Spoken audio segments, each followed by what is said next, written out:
Hi guys, welcome back to my channel. Today I'm going to show you how you can create margins in Google Docs. So here all you have to do now, you can open your Google Docs first. Here we go.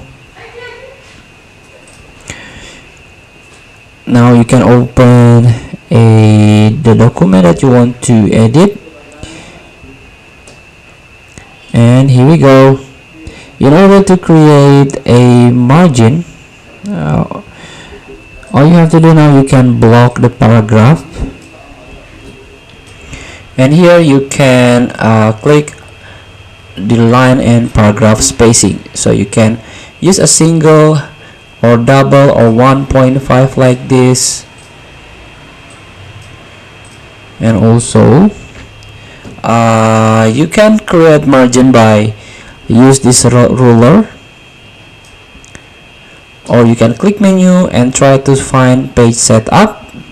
Here there is a margin by centimeters. You can set you can increase the top or decrease the top and bottom, and also left right margin, so you can fill with your preferences. After that, you can set as default or just simply click OK in order to create a margin.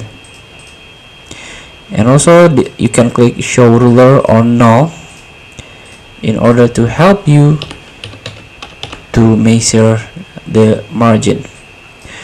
Feel free to try. Thank you for watching. Don't forget to comment, like, and subscribe, and click this button below. See you in the next video.